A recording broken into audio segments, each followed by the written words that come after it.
మాట్లాడే వాళ్ళంతా దేశద్రోహులని సైన్యానికి వ్యతిరేకం అంటూ రక్షణ మంత్రి పారికర్ చేసిన వ్యాఖ్యలపై ఎంపీ జేసీ దివాకర్ రెడ్డి మండిపడ్డారు. భారతీయులందరికీ సైన్యంపై నమ్మకం ఉందన్నారు. సర్జికల్ స్ట్రైక్స్ జరిగాయో లేదో ఆధారాలు చూపిస్తే సరిపోతుందన్నారు. ఎన్నికల్లో ప్రయోజనాల కోసం మాటలు చెబుతున్నారని వాస్తవాలను ప్రజలకు చూపించాలన్నారు జేసీ దివాకర్ రెడ్డి.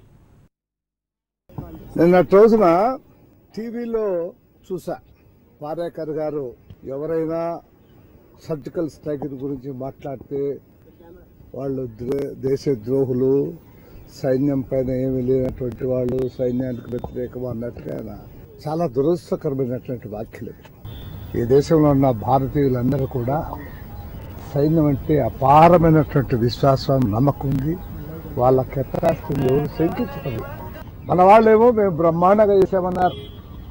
17వ తారీఖు దొరికితే 18వ తారీఖు నేనే వెరీ గుడ్, చాలాగా జరిగింది, గొప్పగా జరిగింది, భారత సైన్యానికి అభినందనలు. అంతేకాకుండా అటువైపు నుంచి పాకిస్తాన్ వైపు నుంచి ఏమీ జరగలేదు. వాళ్ళు 18వ తారీఖు నుంచి వాళ్ళు కంటిన్యూస్గా చెప్తున్నారు. నేనేమంటున్నా అంటే ఇది నిజమూని ప్రపంచాన్ని తెలియజెప్పేదాని కోసం మీరు వీడియోలు చూపించాలంటే కొంత శంకించేదానికి అవకాశం ఉండొచ్చు. పబ్లిక్ చూపించడానికి వీలైనటువంటి రహస్యాలు దాంట్లో ఉన్నాయి కాబట్టి మేము చూపించడం లేదు.